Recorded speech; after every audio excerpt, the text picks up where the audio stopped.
Shakespeare, Chapter 11 of The Second Son, Volumes 1 and 2. Volume 1, Chapter 11. Sir Lenicus resisted addressing with Sir Baramon the ever-increasing distance from the object of their chase. He suspected, after the dawn of their investigation, the knight had ill chosen which direction Stilmaro would flee. They questioned vigilant farmers laboring past the fork and discovered they, nor their dogs, had witnessed anyone passing through their fields, assuring the old knight with wiry and unrehearsed gestures often imposed on those unfit to endure the evident loneliness of wild land. He scratched his neck vigorously just behind his white beard with his gauntleted hand, when he yielded finally to duty, and called Sir Baramon with misery burdening his invite to speak in private. The young knight growled as he pulled his horse to a halt. The old knight dismounted in a show of humility and approached the incompetent and stubborn youth, peering up at him with the rein gently but still incessantly tapping the whites of his eyes, bringing them a flutter as he spoke. Sir Baramon, it is perhaps time to consider Stilmaro elected to pass through the Pala Mountains, perilous as they are. It is the only path open to him. Should we turn back and pursue signs of him in the other direction you proposed? The young man was unsuccessfully flattered, for he was only offered the old man's words as consolation for his failure. He spat and abruptly whipped his horse, proceeding in the direction they came. He's going to get himself killed, he keeps doing that, Haidee muttered, amused, and patted the back of her hair before wiping away the sweat gathering on her neck. He won't go far without us. He's reckless. He's not stupid, Sir Lenicus began, while motivated by genuine contempt for the young man's behavior. I've navigated the Pala Mountains before, only for 10 miles or so, on horseback.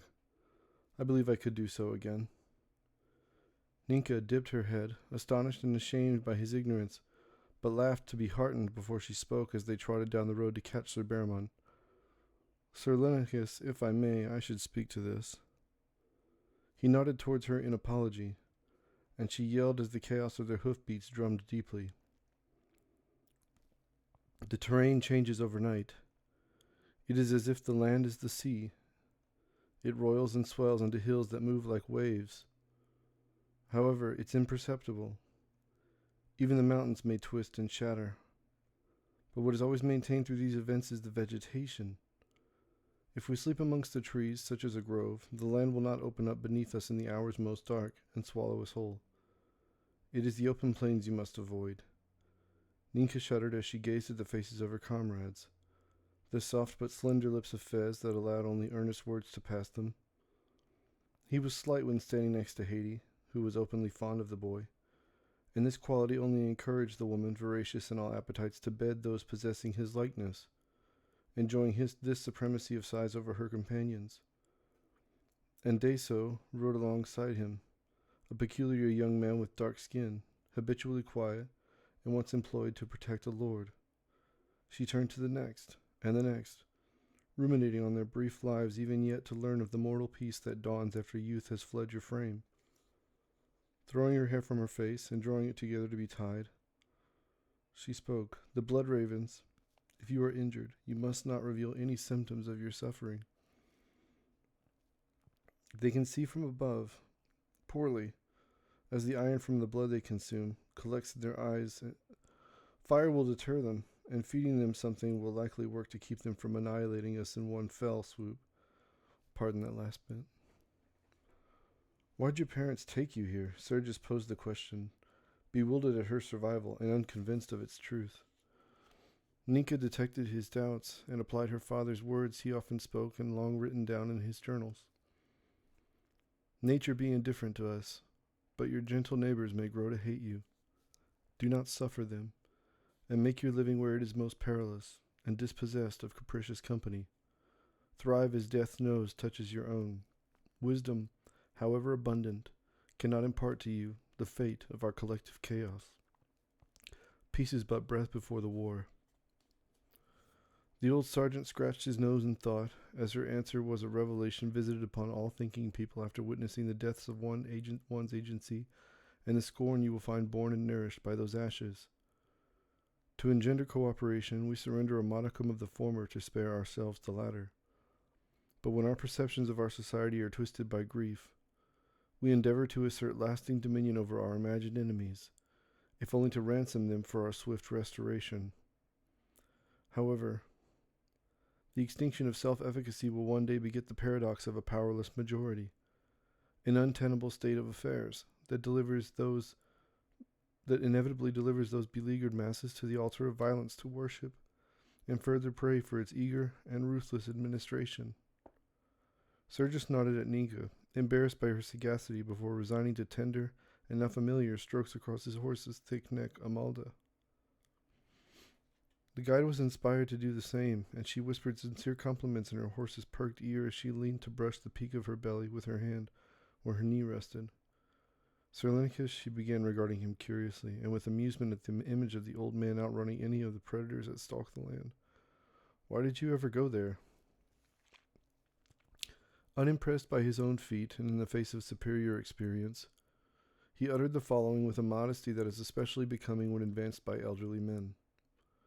When Victorious first fell, I escorted Lord Fagio MacLean and Lord Curtis Hunfrook to the safety of the Grey Sea, so that they could sail to help us gather allies to take back the capital.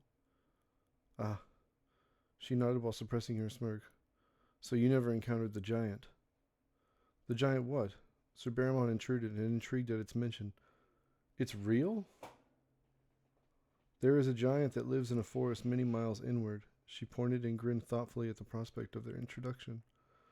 Should we survive long enough to meet him, I'll aim to win his affections through bonds of the land. My father met him once and claimed he was threatened with death for the crime of trespassing. But he may allow us passage if we ask politely, and we can wait to ambush Still Morrow, who will surely be driven to take the long way to evade his great eye. You believe the giant will be amenable? The young knight was confounded by her confidence, as he considered the creature's mythical existence outside of paradise. Every child's fable referring to him claims he feasts on our kind. He is a shadow over the mountains. I never imagined him to be real. Perhaps once, but it is impossible to believe he could still be living. Rumors of his residence are older than the Empire. I've seen him from afar, my lord, she rejoined casually and unsettling her superiors. He is nearly 50 feet tall, and hunches over as he walks with a cane fashioned from the wood of a red tree unknown to me. What perils befell you before you lived here? What have you witnessed in the mountains? Sir Barrymont spoke.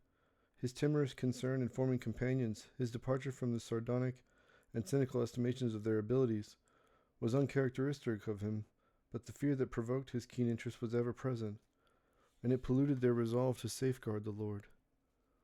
They decided such a person finds no appeal in a life of valor and a death in service to others. And so, silently and without conspiracy, they decided should his demise be imminent, they would not intervene. Nika glanced toward Sir Lenicus, who offered his support for her to speak by way of nodding. We should remain on the shattered road. The long grass of the plains between the mountain hosts tigers, so we must travel as one when we leave the beaten path. That includes you, my lord. No offense, but you trampling off will get you pounced on and eaten by them and theirs. You get me? The lord's eyes scrambled with his brows. He assessed how offended he should be when he at last shed ire for the sake of his incomparable and infamous arrogance. Should we find ourselves facing a beast intent on doing us harm, you will see the extent of my sword training at the palace of Armorido. She laughed heartily, astonishing the onlookers as she slapped her thigh and coughed before her composure was restored. My lord, did the palace of Armadillo teach you to parry more than a dozen blades at once? If they ain't, then the dire bear's jaws will serve as the wielder of those in the contest, each tooth no less than the sword at your hip. When your blood touches its tongue, you will be long dead before it grows bored of your taste. Sir Barrymont scoffed dismissively as he trotted ahead alone. Sir Lenicus, he called to him, and the knight heeded his request and caught him. Is this bunch up to the task? Should anyone be replaced before we pass back through Bohm? The old knight recoiled at his remark and answered irritably, No. These people you're with now are some of the most skilled fighters of Wooloo, as I've trained many of them myself. They get along as well. The size of our party requires sincere camaraderie, and these kids are agreeable and intelligent. Perhaps you overestimate them, the young knight levied the accusation with a grim smile. If I have, then I'll suffer the consequences. Sir Lenicus then lifted his reins to slow his steed and ride alongside Ninka and Haiti. The spectacle of their return to Bohm brought those bewildered villagers to their doorstep, where they watched as the soldiers rode by. They heard the noise of thunder and saw storm clouds arriving from the west. Let us seek shelter at the inn, given we are already here. Sir Barrowmont's compulsion to impress his unit with his resilience to nature evaporated as the chilling rain tapped his fine steel armor. Scene 2. The clouds detonated again, and fleeting light from the crash shattered for a blink the oncoming darkness. The soldiers, relieved by the sight of the inn, began to loosen their armor as they approached. The stable master met them at the gate alongside the guards that posed playful inquiries as to why they had returned. You getting tired of living rough already? Come for some meat, have you? We knew you couldn't stay away. Sir Barrowmont glared at the guard, provoking a fearful and hasty apology. I'm sorry, my lord, but we love our mead here. Ain't nothing against you. The knight scanned his face, discerning the man was elder to him by more than a decade. His gaze then fell upon a leather sack at the sentry's hip. He seized it from him and cackled before taking a swig and grinning madly. Wine? Sir Barrowmont sprayed it onto the ground through pursed lips. Where's the ruddy mead? Come now, give it. The young knight wiped his chin and emptied the wineskin onto the ground with challenge and contempt in his expression. However, Mogwood leapt from the midst of his companions and marched stiffly, as if a toy soldier, to snatch the pouch from his lord's hand. The whole of them gasped, along with his master Sir Lenicus, as he entered the darkness of the inn, and re-emerged a minute later to a persistent silence, and with the leather sack plump with the stench of beer. Sincerest thanks, Mogwood. The temperamental knight issued his words sharply towards the squire, but the boy was unmoved, and paid him no further notice as he gathered the object of his profession to deliver those belongings into their respective rooms. Deso identified the murderous intent in Sir Barrowmont's unflinching eyes, hollowed through years of unbridled but deliberate rage, and in willful likeness to the burrows of beasts. He awaited the subsidence of the knight's puerile fury before he relieved his grip on the hilt of his sword. The village of Bohm's proximity to the capital compelled the residents to observe many of those same annual celebrations and lamentations seen in Victorious. However, the emperor was keen on holidays and their conception, and his authority on the matter he abused so extravagantly. Villages dotting the hills around Victorious were required to perform different devotions through the months, and share in the emperor's enthusiasm for each occasion. It was one event each month, and the following year a different one. Bohm at that moment was just liberated from the burden of Kinruman, which coerced through violence, abstinence in all its forms. Every vice you could possibly embrace in youth, when one is most and least resilient to the consequences, could not be fed or even more perilously savored for the entire month of October. Fasting from dawn until dusk smote the village's collective zeal and general agreeableness towards one another, inviting further discord from their gaunting faces and eyes denied the shine and prize of good humor. But now the guards charged with enforcing those laws were departing, and the people cried over and again, "Glory, glory, glory." While this was also compulsory, their ovations were, to Sir Barrowmont and his soldiers, a genuine allusion to their seditious delight of, at least, being free to do as they pleased.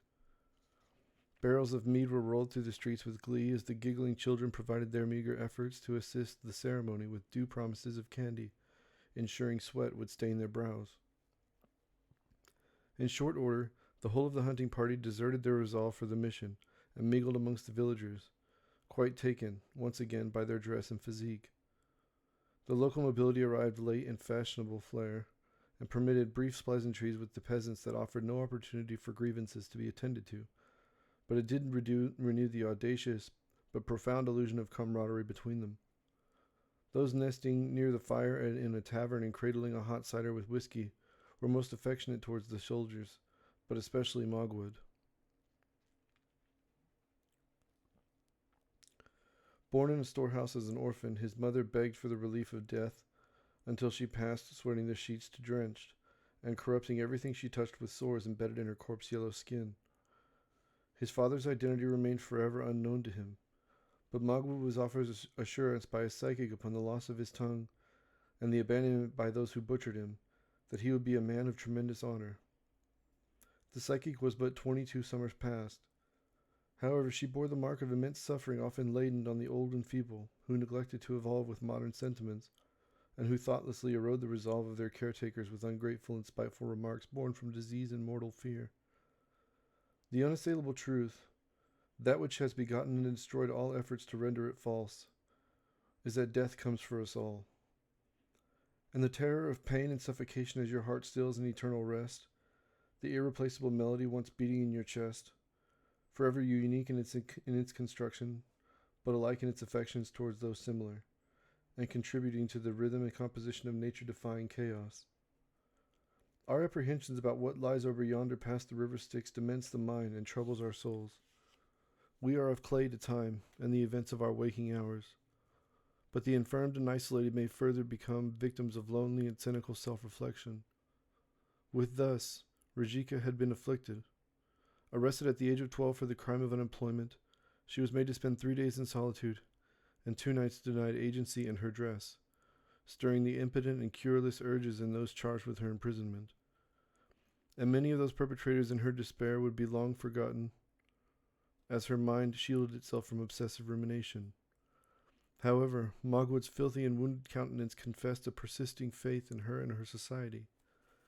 She was astonished by the sentimental notions that possessed her just then with rare ambition, as she bent low before patting him gently on the shoulder and, with but a smile, offered him a home. Magwood detected, even as a boy, the sincerity of her generosity, and his spirits were faintly restored as he gazed at her endearing smile seldom in season. As they arrived in the blackened hills, and at a lone and humble shack in the night, darkened and gloomy with soiled and weathered glass windows wanton for repair, the scrap wood of which it was comprised, molded, and tainted the stagnant air as she opened the door. The structure leaned and erupted in cacophonous riot as the wood shifted under their weight, and without the integrity gained from thoughtless, ignorant repair, or fortune that prevails the efforts of those graced with its abundance.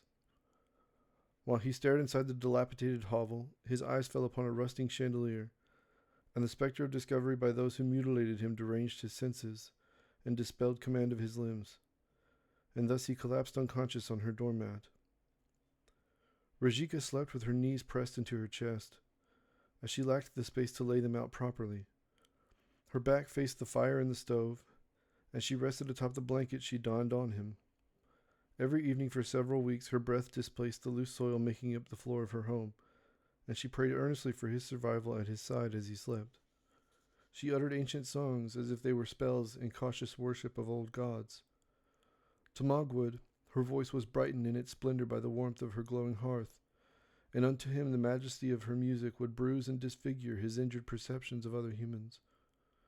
Verdicts of the heart once thought unimpeachable, and chastened through dependable abuse by the criminal element that, at last, failed to assimilate him. After his wounds had sufficiently healed, she led the boy to the river of green to wash him. But as they entered the sunlight for the first time in weeks, he looked upon her face and discovered her body was now shrunken, with thinning, pale skin stretched over her skull, taut and sinking ever inward. Rajika suppressed her sorrow that cried for release until she dunked his curly head into the river, and as her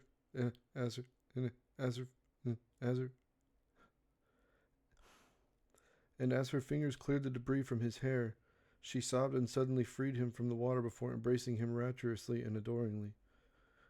He wept in confusion, and moments later clawed at her back as they held one another, distraught in the belief that renting of his tongue meant he could not ask her what troubled her so. After she washed his clothes and they had dried, she led the boy of 13, sparkling and handsome, to Sir Lenicus' home, and when he stood before her in the doorway affecting a curious humor, she fell to her knees, pleading for his mercy and his compassion, to convince him to adopt Magwood as his squire. She claimed her clairvoyance, advised her he was extraordinary and brave and would serve his people with celestial devotion. A brief interrogation of their relationship informed the knight of all that she had not said out of love for the boy.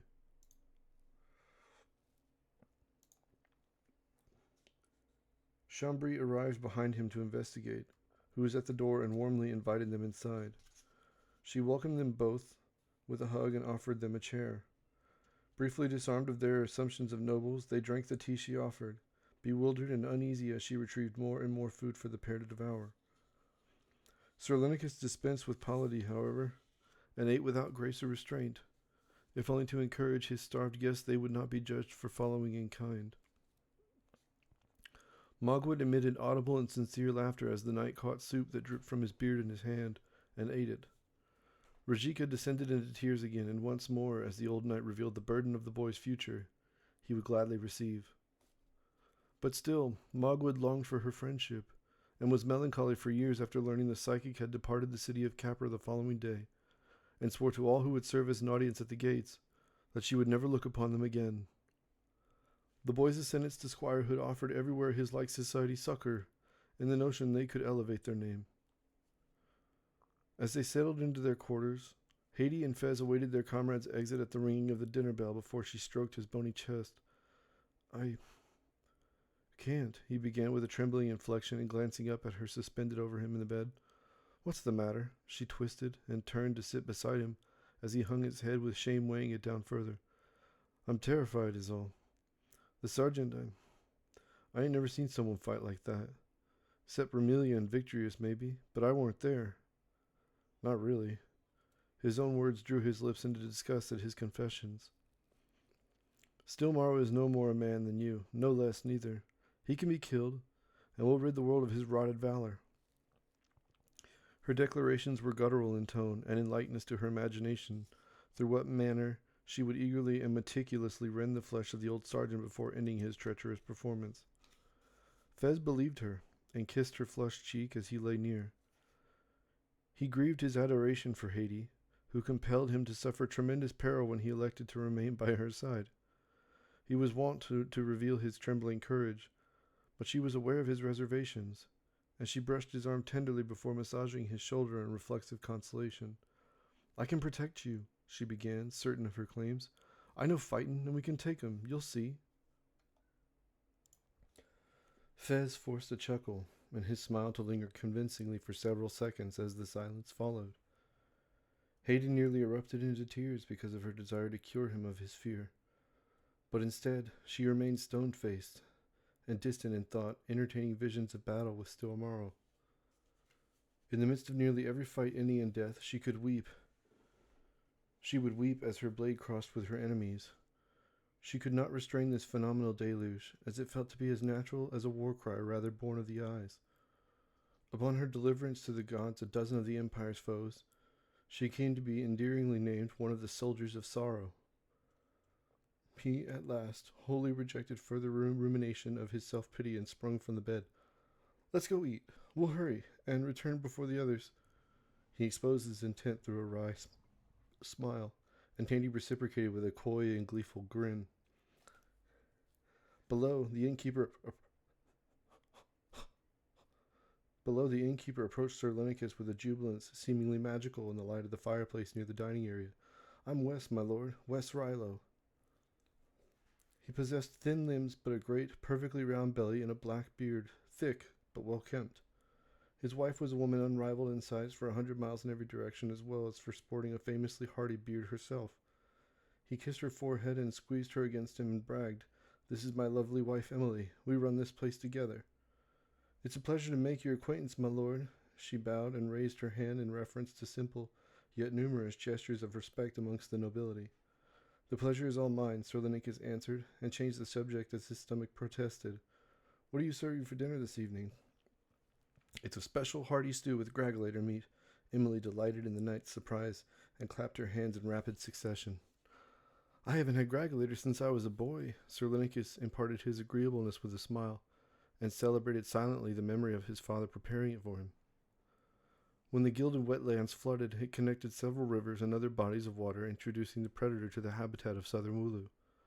But the children reported witnessing a beggar washing his clothes being dragged into the river Ephraim by a gragulator, only to have his limbs twisted by competing death rolls, binding the bones and muscles and tendons in knots until, at last, they were severed from their joints altogether.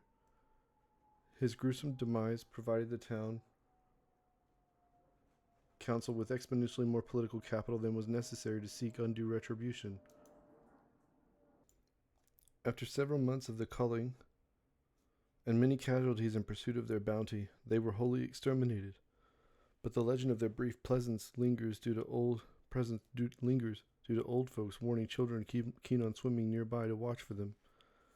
There are fewer and fewer of them in southern Mulu these days. West lifted his chin in thoughtful consideration, his eyes wandering the room as he spoke. Almost all the swamps are in occupied territory. It's strange, we have seen more people requesting it since it has become something of a rarity to have. It is very rich meat, Emily assured him with her fingers tied behind her back and stretching as she yawned. Verily, we will need it. The Empire thanks you. He offered his cheer as his hand rummaged through a pouch, and they saw he had retrieved 20 gold coins fresh from the vault of the new capital. The bearded lady snatched the coins with both hands, poured them down her bosom, and wept in blessings of his kindness as she hugged the old knight. The innkeeper yanked his partner away hastily, but amused, however baffled as to what had possessed the cheeky woman to avail none of the courtesies and violate the person of a lord. As she was dragged away, her arms were outstretched, and her plump fingers stroked Sir Lenicus's hand and forearm in earnest affection. But he waved his other in refusal of her praise. It is of no consequence to me. The council is paying for it. It is nothing to be generous with what does not belong to me. We appreciate it anyhow, Wes answered awkwardly, averting his eyes until he turned finally to Emily, ambling away in mutual discomfort, while feigning a serious and unrelated deliberation between them. As Sir Lenicus seated himself at a long table and amongst the soldiers, Emily announced, with jolly affect, her delivery of a horn of honey mead. She hummed vigorously as she vanished behind a beaded curtain to the kitchen. The old knight lifted the standing horn and smelled it, causing him to recoil from its odor before he set it down in front of an approaching mogwood. The squire restored his good humor with the mead before sitting. His gratitude and intoxication was at once apparent, and he plopped down upon the bench in front of his lord, and grinned anxiously for further sustenance as they began to sing loudly and in concert. A man and his young daughter, burnt from provisional field labor, ate silently in the dim firelight nearby. They were infected by the soldiers' mirth, and it compelled the father to mutter, and then join in kind as he recalled his days in the army. He touched his own cheek gently, and withdrew into his memories, as he was overwhelmed by the faces of those he lost. But he took solace in those words and melodies he once shared with his comrades. The sunburned man rejoined the choir, and was animated by the treasure of his life, giggling at every shameless and festive expression he conjured for her amusement. Sir Bearmont entered some time after, regrettably sober, and drained from the days of riding with no respite. His spirits were such that the fraternizing of the old knight with his troops supplied him with scant indignation to spend his vigor on public discipline. So he stumbled into a seat, and stretched a single leg beyond the edge of the lone table in the corner of the room to lounge. Wes anxiously fumbled about in search of a goblet for the lord, and set it before him after it was filled. Sir Lenicus remained with the soldiers, wary of the rage the young knight may bring himself to as he ruminates on the contempt for him suggested by his troops. However, he remained quiet and devoid of any discernible feelings as he ate. Once he retired to bed, the volume of their merriment was hushed by austere warnings of punishment he issued should he be awakened before dawn. They drank to quiet their cheerless reflections of the perils of their bounty. Still Morrow suffered the burden of due celebrity for his skills in battle, and the legends inspired enemy warriors of some regard to seek him on the field as their nations met to advance the violent ends they efforted to so shut.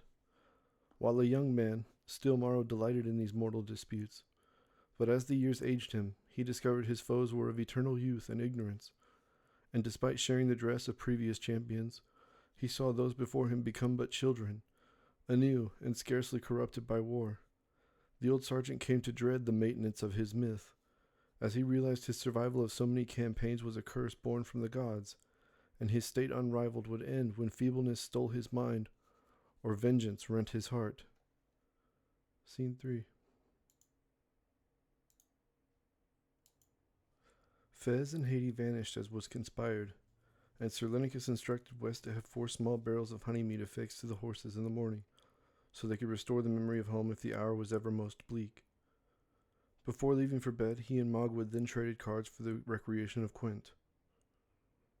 Heeding the cries at dawn by the caged roosters and those chattering birds peering down from above, Sir Barrimon stirred and punched at the wall beside him to awaken Mogwood. When his report was not answered, he stumbled as he stood, ill prepared for the odyssey that compelled him from his bed, and pounded on the squire's door. However, Mogwood soon appeared from around the corner with evident and preemptive indifference in his expression. The knight glared at the mute before sneering. "We're leaving soon. Get everyone up." Hostile to capitulation, the squire quit his gaze of Sir Barrimon, and amidst the darkness breaking, proceeded past him without acknowledging his order. The lord peered around for witnesses to Mogwood's insolence and fanned his own contempt in return.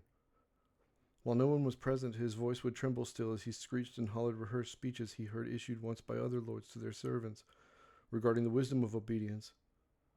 And the boy, no less in age nor strength of mind, abandoned compulsory protocols of civility and, between his lips, made manifest his severed tongue in egregious and juvenile devotion to his impudence.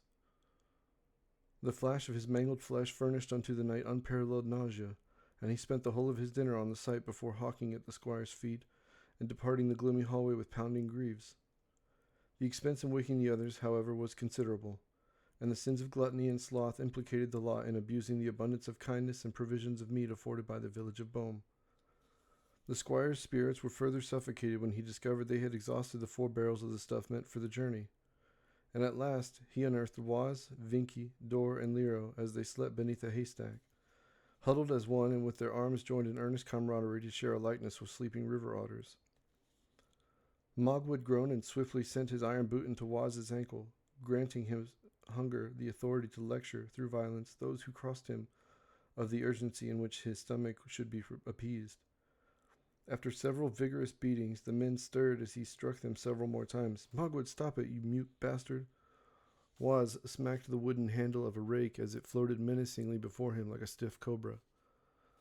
The soldiers were, all of them, injured at heart by Mogwood's discontent, and thus they scrambled to their feet and embraced him as one, lifting him aloft and cackling in amusement as he thrashed.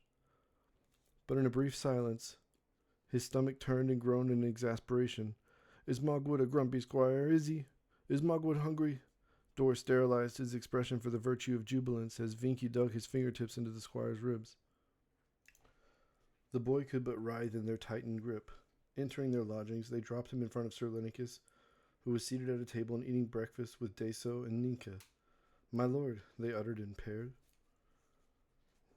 The knight offered his squire no concern as he climbed into his seat and was brought a meal by Wes. "We'll eat on the road and we'll finish your duties for you, you old goat." Vinky teased him as he wiped away the filthy sweating dripping down his cheeks. "Muggy as fuck out here, ain't it? It's gonna rain all fucking day now. I aren't keen on the rain. I hate the fucking rain. Ugh."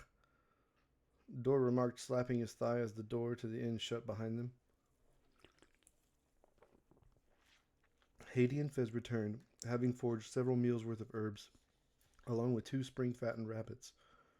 Sir Barrimon had already written a writ of payment from the council to the innkeeper so that they could collect when they traveled to Capra. Emily was humming in the kitchen and scrubbing dishes as Wes collected the writ, and then escorted them to the stables next door. "I wish you well, my lords." But he confessed with a fixed gaze on Sir Lenicus that he bore no affections for his younger counterpart, and only offered the young knight a terse bow and a rigid nod before returning inside to his errands. The streets were muddied, and the morning hours were scarcely attended to by the villagers after a heavy rain. Sir Barrimon exploited their truancy and kicked his horse's ribs until her huffing peaked in depth and speed. The others were disinclined to follow at his pace, conceding this truth to Sir Lenicus, who would sweep at them brown dust still dry and lying undisturbed beneath the canopy of a great oak. The powder kicked up was seized by their wetted tongues as they collectively chuckled and coughed at the young knight's foolishness. Sir Barrimon leaned backwards, signaling to his steed he intended to slow to a trot as Sir Lenicus approached. "Is your horse as old and tired as you are?" The young knight celebrated his injurious words with a grin, emboldened by the muzzle equipped to the counsel that forbade the old lord from mutiny. "I don't think I've heard your squire say a word since we departed Capra," the youthful lord observed maliciously as he turned and saw the remainder of his troops lagging behind. Mogwood was stripped of his tongue by the cruelty of scorned conmen when he was a boy. He stole away in the night, but His chin nearly descended to his chest in haunting lamentation. Yes, I know. He taunted me with it just this morning. Would you relay a threat of violence to him, should he feel inclined to do it again? Surely he's aware of the politics one must navigate to ensure their knighting ceremony comes to pass. Regardless of my views, he will be received only with raucous laughter. Imagine, for yourself, your boy going before the Knights' Council and uttering the oath. Sir Behrman kneaded the sore muscles near his knees as he wobbled on his steed, readily possessed by unseemly mirth. He may sign an oath, if that's what he chooses, the old man reflexively ruminated, having met this fear of vicarious humiliation in the gloomy and eternally foggy halls of his nightmares, opaque in their purpose and bereft of reason. Their words, and the sadistic glee with which the knights would consume the flesh of his wounded dignity, revived those once abandoned reservations he held before he accepted the boy into his service. It is not an oath if the words are not spoken aloud, with witnesses. How can one bear to spectate such tortured and garbled speech? Sir Behrman exhausted the contents of his wine flask and by chance glanced at the old man and recoiled at the rage weakly detained by this lord's supreme hate for still morrow. The young knight coughed and fell silent, intentionally averting his eyes as he adjusted himself on the saddle and sighed in resignation amidst the shade of the trees along the roadside.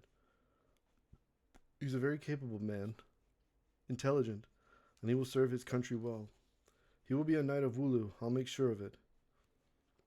His feigned imperiousness, Sir Behrman suspected, was fruit of an immutable truth. No embargo against fiendish parody could be raised. Their wont for derision, occasionally Promethean, but often pedestrian, had never suffered restraint. They would make plain his every defect, and invent others to enrich their torment.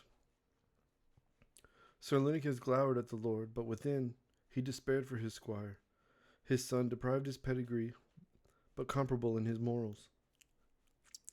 It secured him no consolation, drawing from those spoiled springs of his hasty but buoyant sophistry, cultivated in solitude and good faith, and uttered to the boy as he rued upon finding Mogwood creeping from his quarters in the dark of night to relinquish his candidacy for knighthood, and bitterly extinguish his once propitious constellations on high.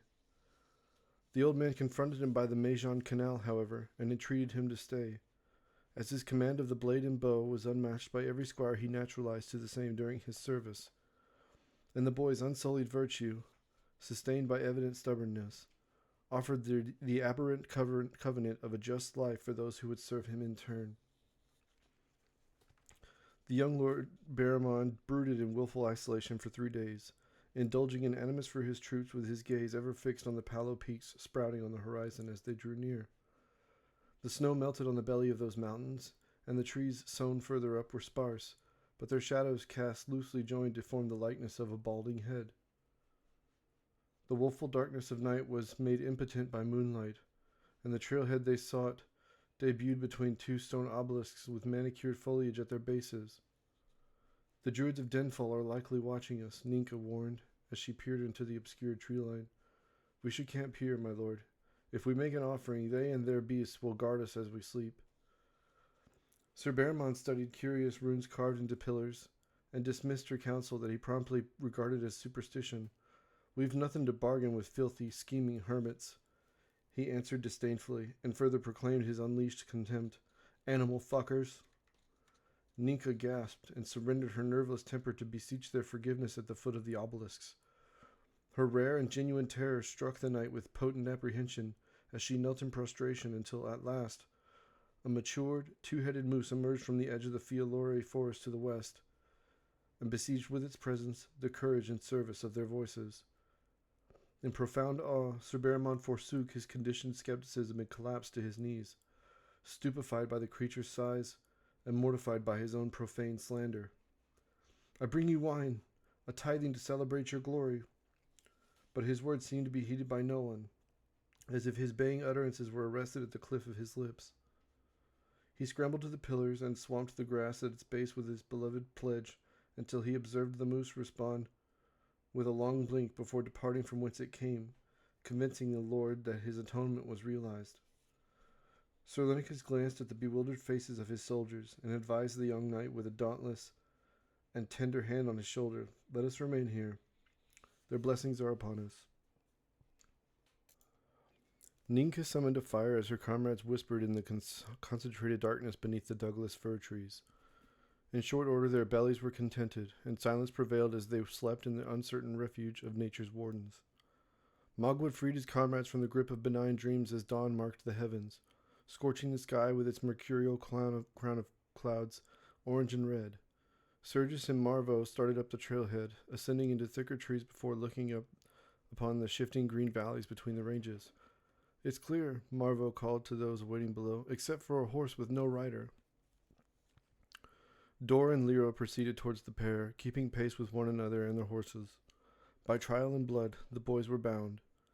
However, Dor was wreathed with warranted conceit, fed through a steady trough by his peers early in life, while his cousin Lero was his unsung and cynical deputy.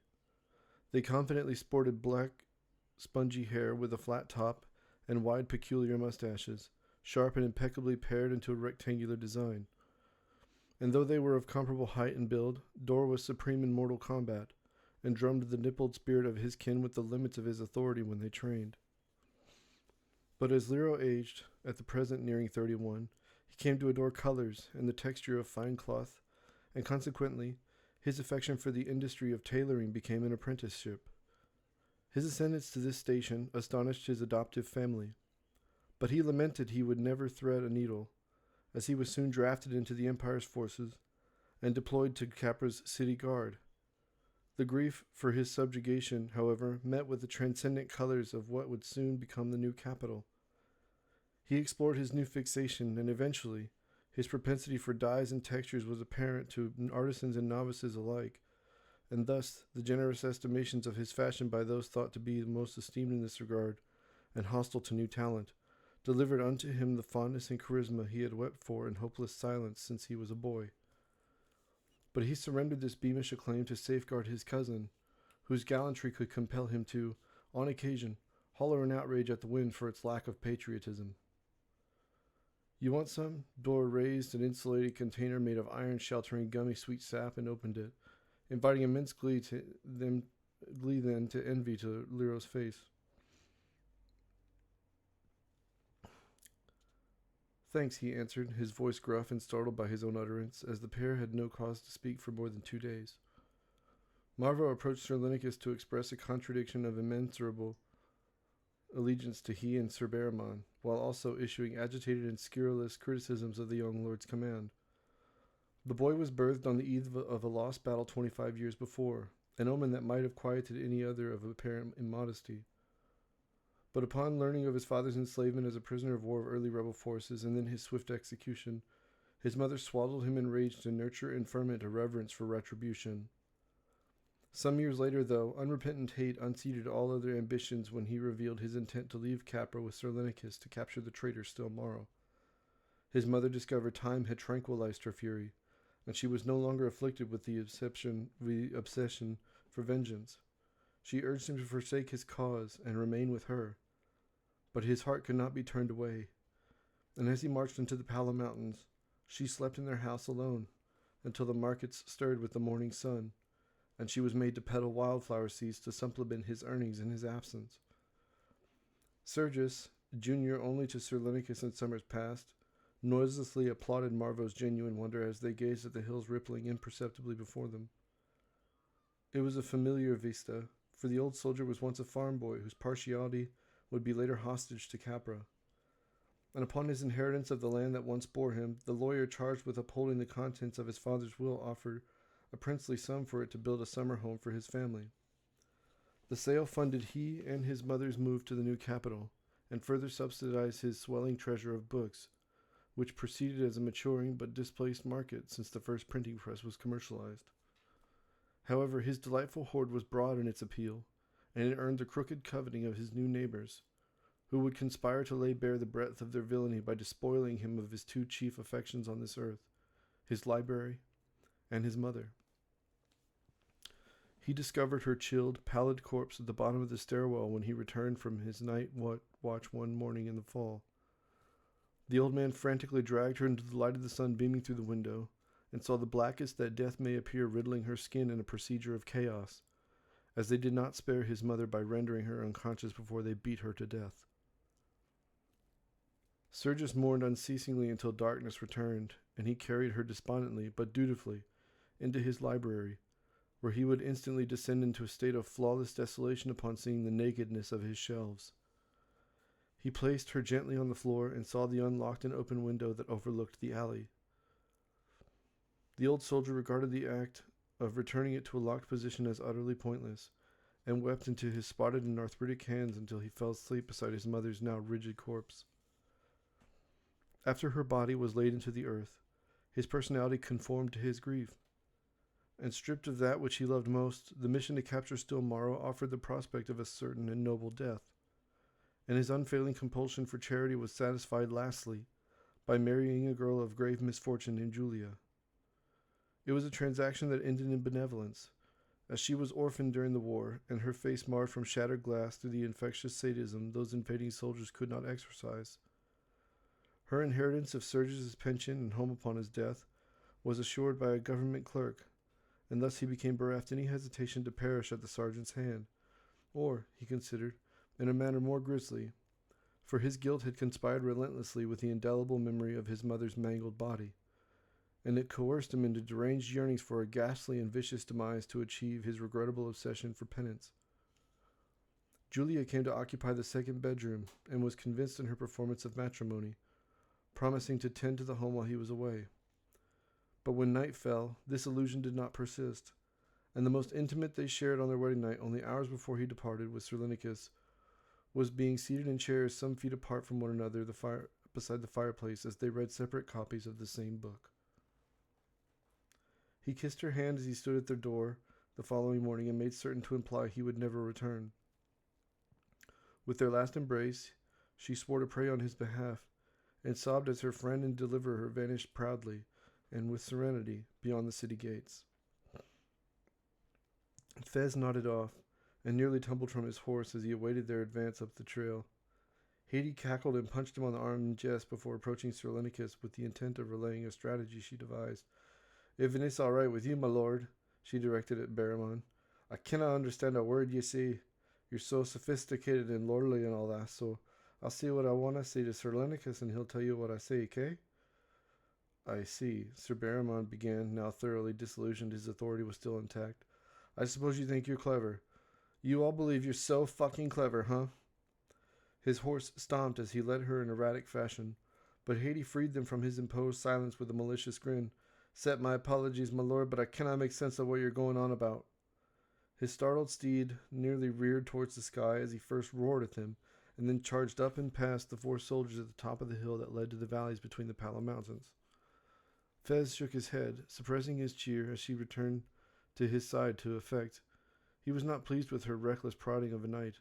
"What? Don't look at me like that, or I'll throw you as high as I can up a tree. Hear me?" She chuckled at his expense as they followed Sergius, Marvo, and the others. Scene 4. Fez was impregnable to her teasing, and in truth he relished it. She was convinced her height and her girth inspired more fear than lust, but Fez recognized the splendor and magnificence of her frame. They met 4 years before alongside the Emperor's River, which was strengthened to near rapids before unseen by the locals when a mudslide destroyed the barrier of land between it and the River Daravan. Several children were taunting him to enter the river and join them, but he was keenly aware of his delicate and feeble body that could but yield to the force of water descending at such speeds. "No, the rocks, there's nothing else to grab onto," he cried earnestly, scanning the banks. But Fez's largest foe scaled the branch he clung to and started towards him with sinister intent. Fez fled in tears until his pursuer caught him with ease and dragged him to the edge overlooking the foaming currents. "You're going in, you bloody cat. You have to learn sometime." They were haughty and obnoxious in their eagerness to imperil his life, and were immune to his screams for liberty. "Stop, now!" Hades' voice erupted from the darkness of the forest nearby, and she stomped as she approached. She thrust her foot into the boy's chest after yanking Fez away from him by the ankle. He was astonished by the grace of her violence, but admired her courage most. And as the bully surfaced coughing water, Hades praised the slight but fetching stranger peering up at her. "Everybody can swim, you dummy. And this aren't afraid of nothing. Name a squirt you know that cannot swim." She discerned the collapse of Fez's confidence as she spoke the last, and he confessed, as her gaze remained unbroken and penetrating, "I can't swim." Haiti slapped her palm over her face with the instinctual drama of a playwright. "You're fibbing, huh? You can swim, yeah? Why you pulling my leg, handsome?" But the spell of his shame persisted. "My God, you can't, can you?" She punched him in the arm playfully and came to adore his meekness. "You making me look foolish, you are." At last, his humiliation had climaxed, but she dissolved it with immediate and unblemished compassion. "I'll teach you. I want to see you with your clothes off anyhow." He hooted in delightful shock and chuckled shyly as they left together, and from that moment they had never been apart for more than a few hours at a time. Haiti turned back at the peak of the hill, and the sun swathed she and her jubilant steed in a warm shadow, and the tips of her unleashed hair were groomed with golden light. "Ninka, what you fucking round for? We cannot go without you. Let's go." The master hunter answered with a vulgar hand gesture as she squatted behind a tree while her mount, that once shielded her from view, tugged away impatiently until her steed paused, and they came to share in their relief. Instinctually revolted, however faintly amused at her misfortune, she scrambled from the rear of her horse with her pants tangled around her knees. "You ass!" This brief respite from their troubles, and the high knee soft grass, the shade of evergreen growing almost interminably, roused their bleary but plighted spirits. Crags were born in the soil throughout the valley, often unseen, until you were right upon it, and they could swallow all that fell in with perfect indifference. However, Ninka illuminated to them some of the hazards they would encounter, and as she explained, every tree and bush remained unharmed where their roots spread widely and deeply. Her eyes fell on a crag issuing forth gases that shimmered faintly from afar as they rose. "Stop!" The whole of their party was stunned in place as she waved down at them. "Look to the northeast.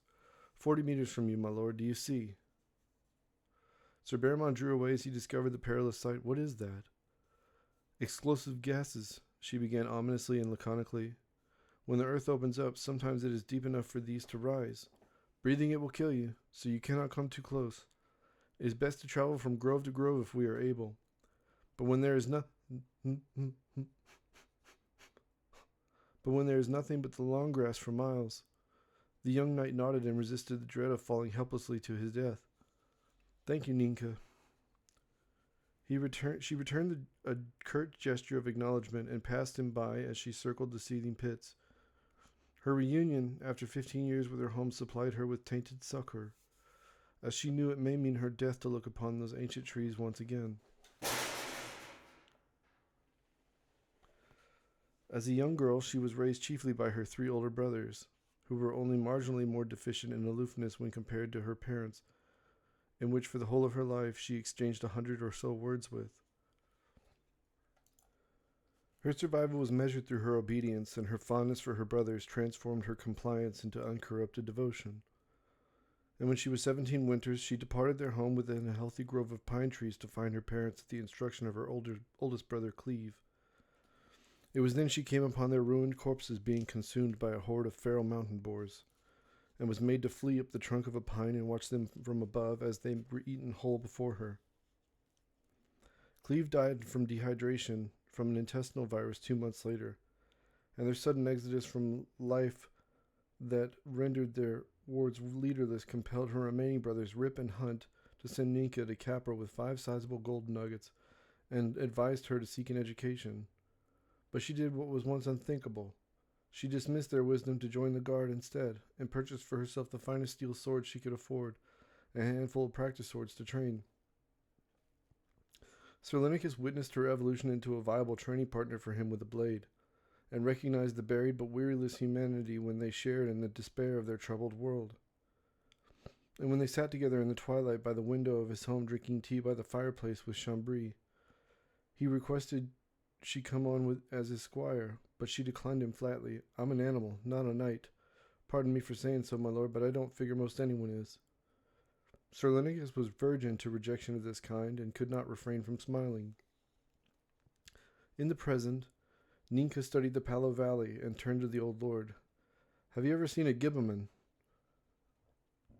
"There in the forest of the giants," she began, darkening her face by the shadows cast from the trees at the edge of the valley. "They are cursed humans, or so it seems. I've seen them. They danced from branch to branch, shrieking and crying war with their sun-yellow and sanguine cheeks.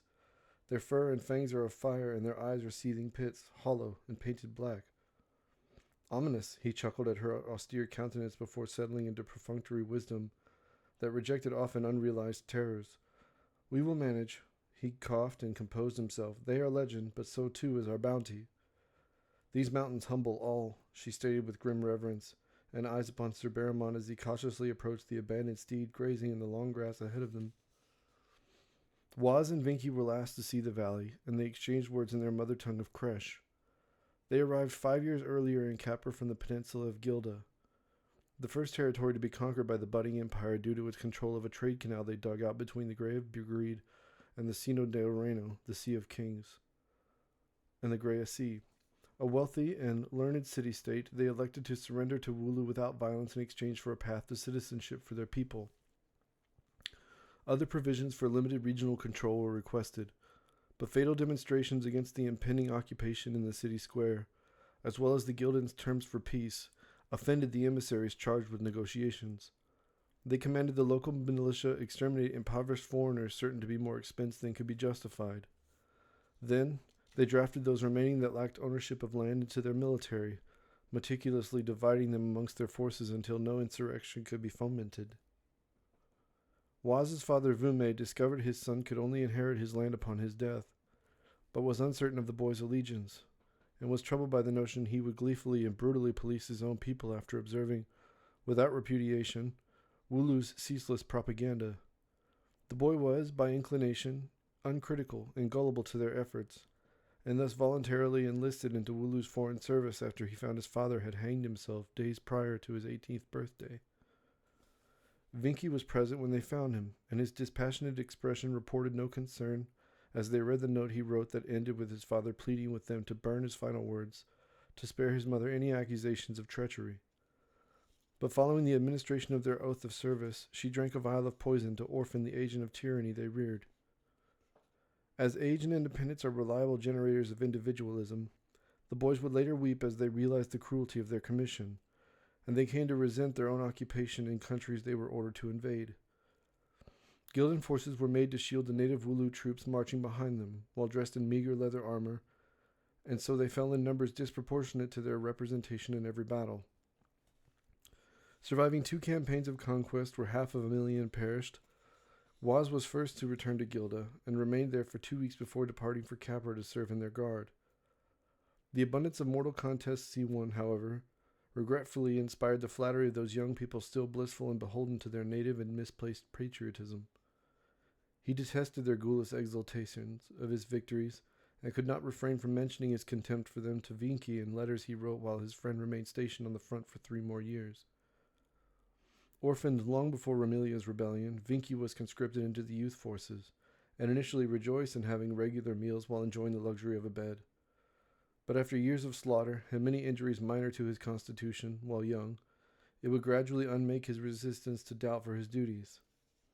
And after surviving a blade that pierced his belly, he lay with thoughts of dying while bereft beloved company, until he surrendered his former convictions to be reunited with his only friend in the new capital, where they, at last, confessed a shared hatred for the emperor and his government. When they joined in embrace, Waz fell to his knees and begged his friend for forgiveness, claiming his observing the orders put to him imperiled Vinky's life, and that there was no one on earth more deserving of respite than he. The boy was astonished by the cries of his friend, and was further bewildered by his devotion when he learned his oldest confidant successfully appealed to Sir Lenicus to have him reassigned to his unit.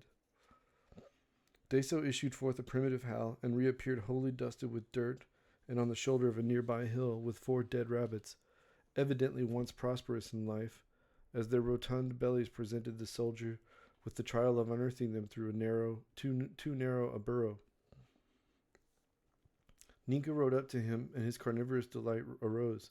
3 big ones and a little one, he exclaimed, shaking the rope to animate their corpses.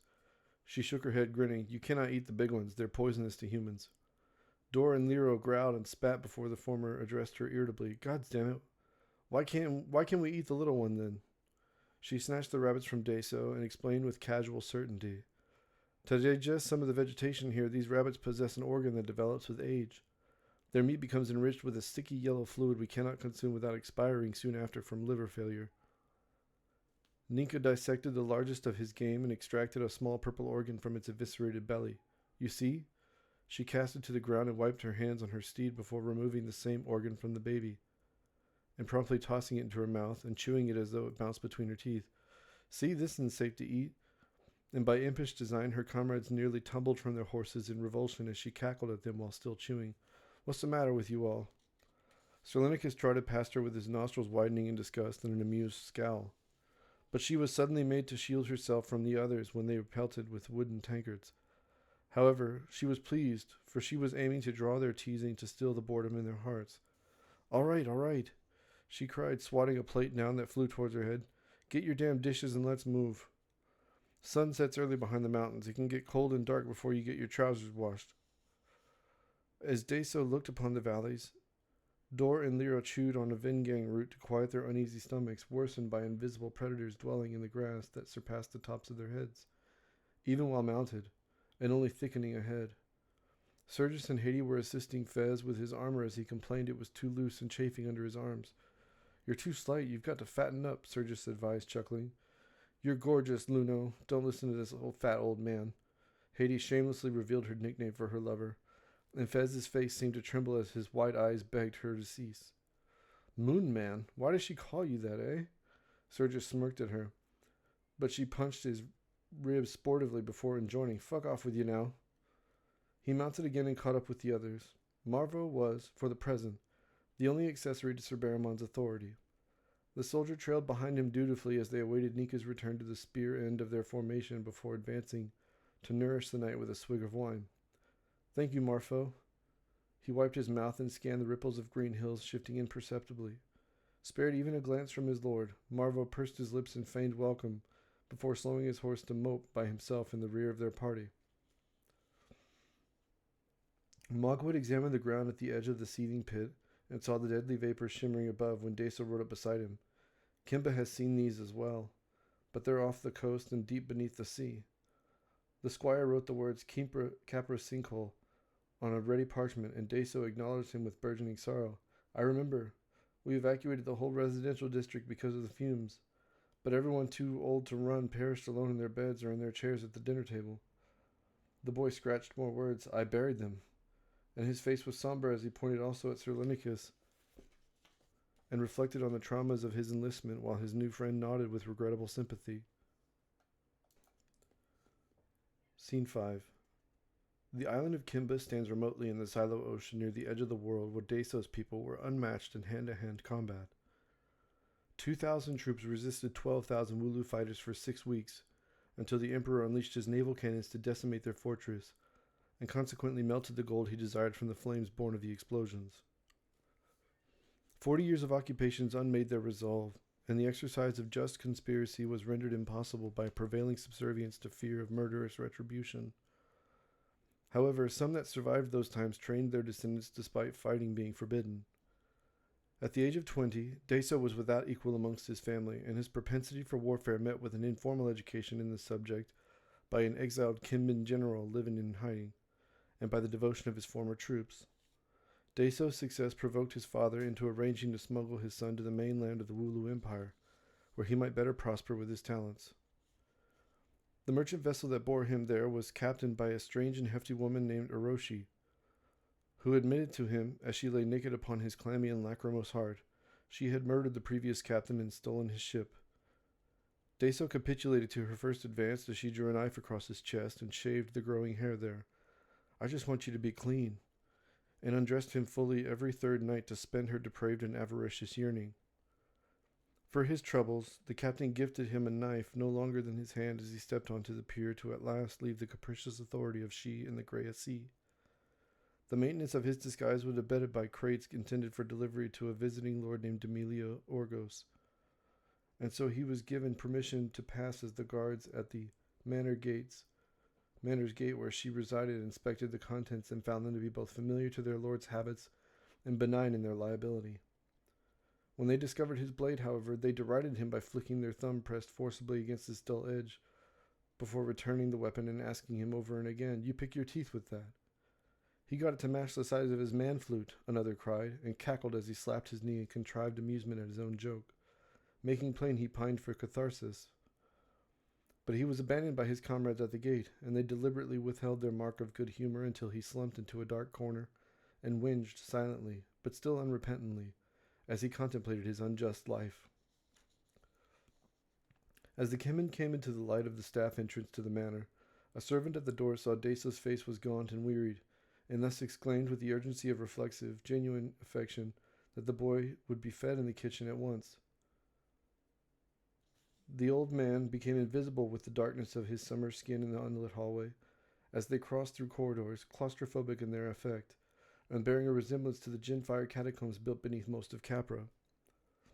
He seated him at a long table lit by candlelight, and a single round window afforded them also the warmth and luminescence of the sun. You just sit here, boy, and I'm going to find Poe.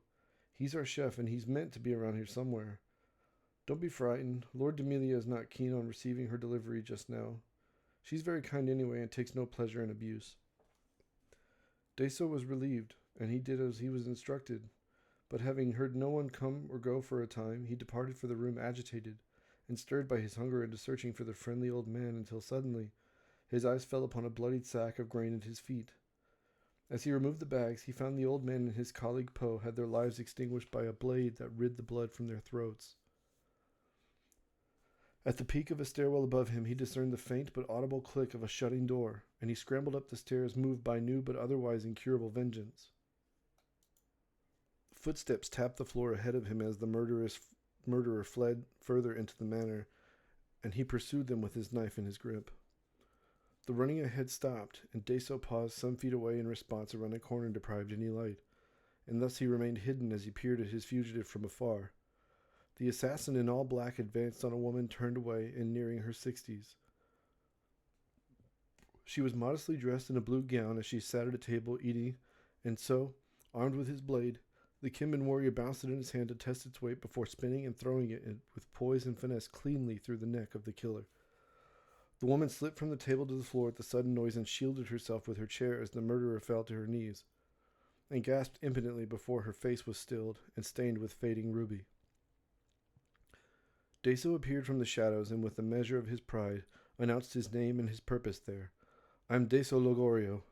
The fiend lying before you killed your chef Poe and a kind old man, a servant who offered me food to prolong my miserable life." "An old man? Does he have a gray mustache? A fat one, with black hair, please." He saw the anguish she bore, and knew she was gravely concerned, and so he nodded, but evidently deprived all desire to do so. "That was my uncle," she wept until her composure was restored shortly by the guards finally entering and encircling their lord. She stood from the floor and discovered her dress was soiled by the blood, and her hands marked also by the devil's demise. "This man saved me," she advised her sentries coolly before parting them and approaching the boy. "Your accent. You are from Kimba." As the last left her lips, she addressed his sudden concern with maternal aplomb. "I lived in Kimba a few years in my childhood. My father made claim to the copper and gold mines in Huto. It is a place of unparalleled splendor. I love your island. Where are you from?" "Juffur." His beating heart was pacified by her voice as her eagerness for gentle conversation was restored. Juffur was known for their philosophers. Her words descended along with her head, and she confessed having knowledge of his island's history before Wooloo's occupation. "It still does." His eyes dipped in cheer for his felicitous memories of home, and shimmered with shameless conceit as he grinned. "My uncle would say you were cheeky." But she blinked. "Where is he? Where does he lie?" Her grief overwhelmed her senses, and her body appealed to that suffering by collapsing as she attempted to walk. Deso was compelled by his honor to lift and carry her aloft to the servants' quarters below, where she would see his corpse emerging limply from beneath the befouled grain. She signaled to be released, and started towards her uncle and the chef Poe with such relentless torment of sorrow. Her reason and her vigor were expended with rabid howling. She prayed in profane concert would render unto herself an audience from the gods. His courage assailed by superstition and the unseen forces of self-doubt, he negotiated a swift exit to be spared her unholy utterances. He wandered the halls of darkness outside until she felt quiet some hours later. When he re-entered the room, she raised the crown of her head, and he saw she was flawless in her posture, and supreme in her wont to triumph against the rivals that commissioned the attendant lying dead. Her eyes cast a silver light as she spoke with a voice that cured any misgivings to carry out her orders. "You will come on as my personal guard, Deso Lagorio. See yourself to the head of my service, Lorenzis Rencarto, and speak the word Timshul. Thank you for saving my life. You may go now, and return immediately once you are fed and outfitted."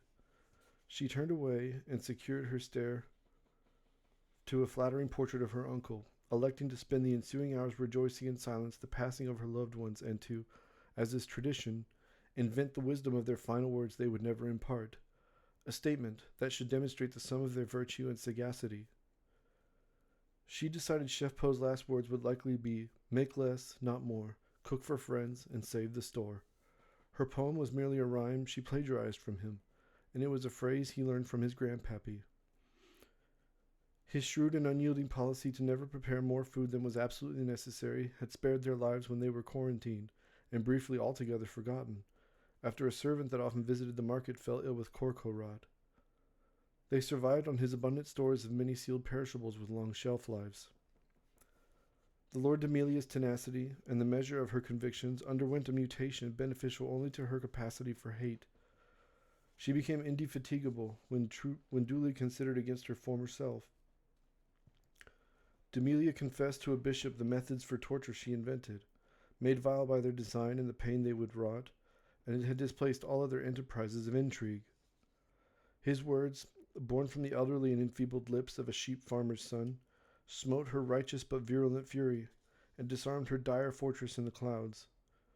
Vengeance offers its services to everyone, and rarely do we afford the notion any respite with our contempt so readily invoked. You must seek an arbiter to administer your rule if you have not the strength to forgive the credulous and unwitting agents of those who've wronged you.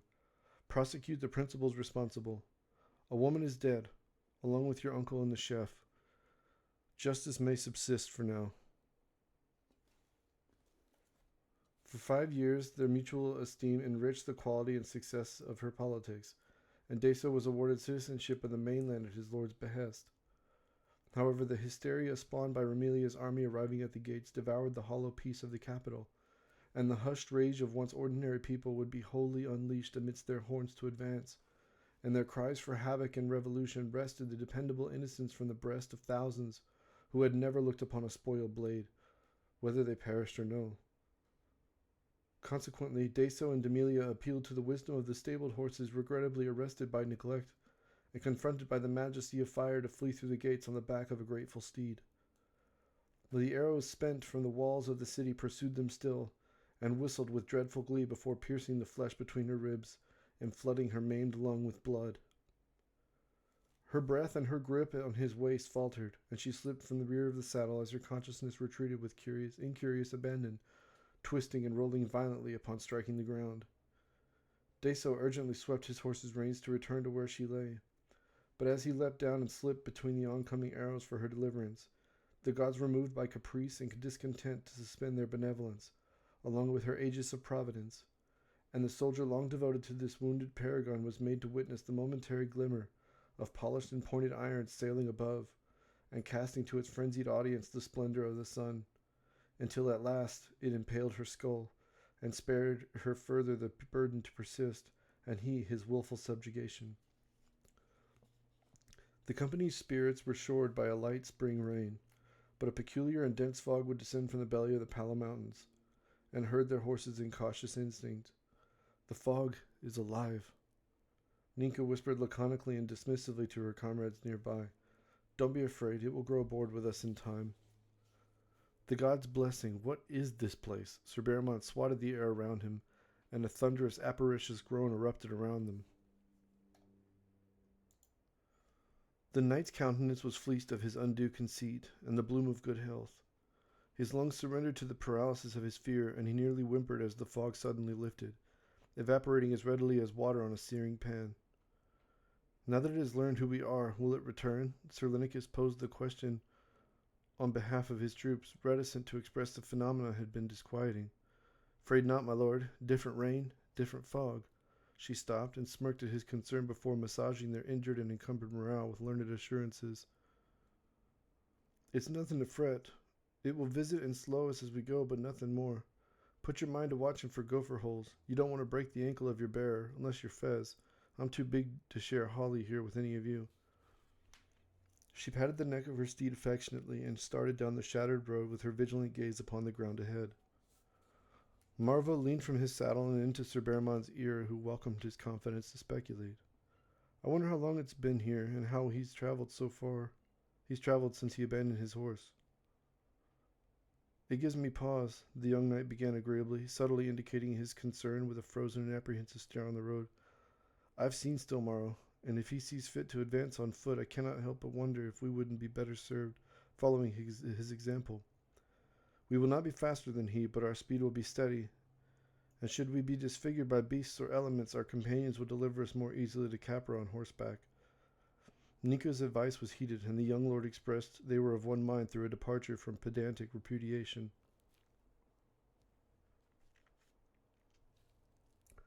However, Nika employed her penetrating and discerning eyes before speaking as she pointed grimly at a hardy grove of trees. There's someone over there. Dor and Lero excused themselves with not more than a will check, and were carried off across the gold grass valley, suggesting through their muted farewell they were conditioned to be disabused of possessing any faith in others. Scene 6. Sturgis fired his horse with a snap of his reins and launched after the boys, his celerity triggering their mutual considerations as they entered the grove of trees, equipped with caution. But they sheathed their alarm when the old soldier called to his companions. It's a body. Smells rotted. He warded the decay by turning away and pinching his nose. He ain't bones means he was likely sick with something. Nothing else would bring waste to a meal like that. Dor and Lero grunted in subtle, woeful revulsion as they lifted the body to bless it with light before he was buried. As the others came upon them, a loathsome, groaning maw was born 50 yards away. This chasm, faithful to infinites, was new to life, but fit enough to devour 100 soldiers between their breaths. Ninka arrived, confident of her security from the wild land, and gripped the corpse's limbs, unperturbed by the state of his degeneration. The ankle is broken. When Sir Linicus touched down, he crouched beside her. What killed this man? He removed the gloves and held up the dead man's naked hand with solemnity as he lifted a house sigil from his finger. Lord Ringar.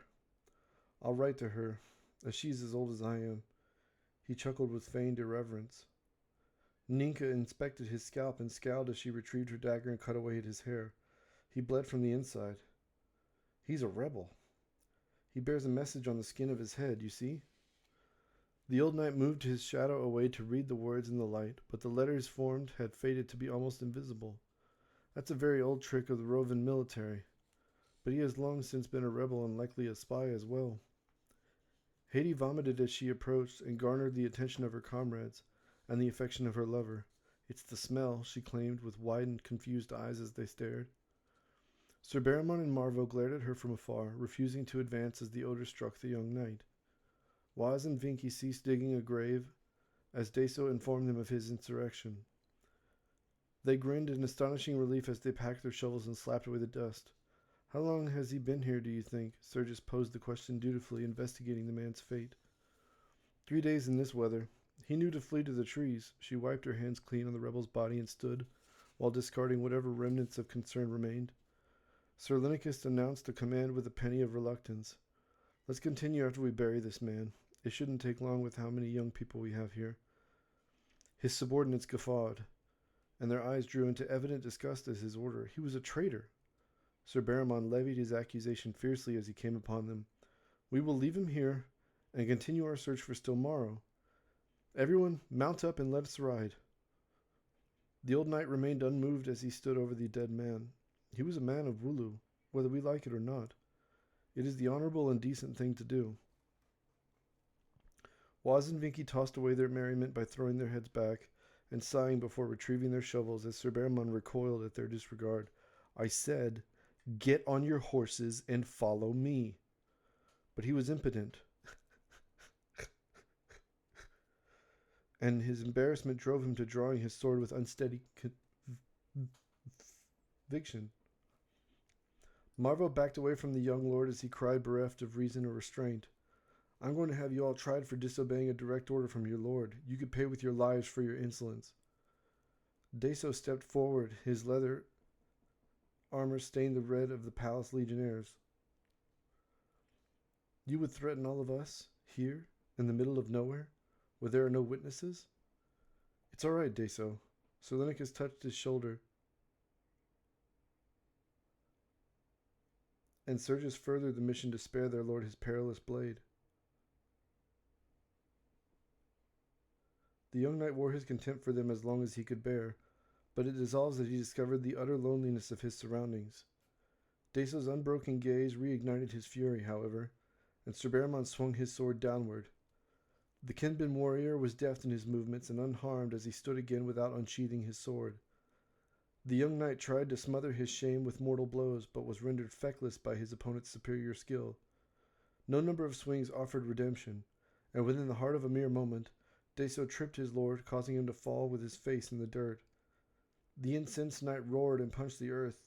You hit something, Deso mocked him as he planted his foot on his back before kneeling close and whispering with an impish grin, Bulu Husina Pinche.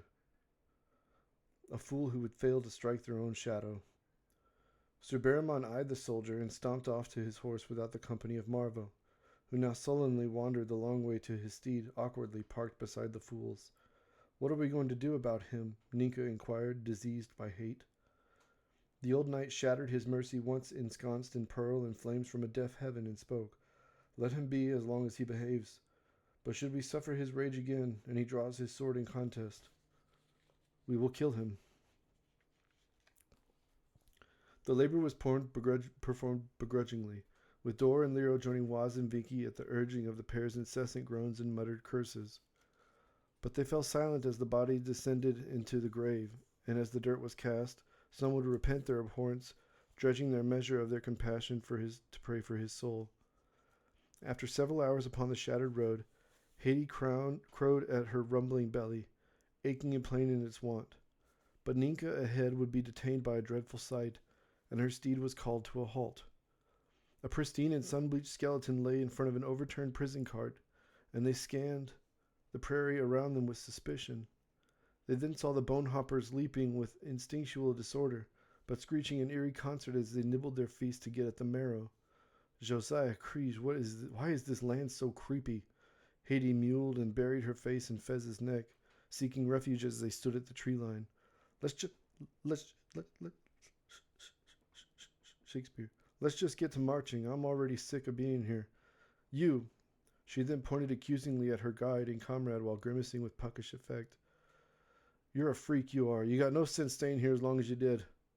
Ninka grabbed her belly and laughed before ceasing suddenly to rejoin with adverse unease, and her eyes fixed on a shadow teetering in chains from the wind.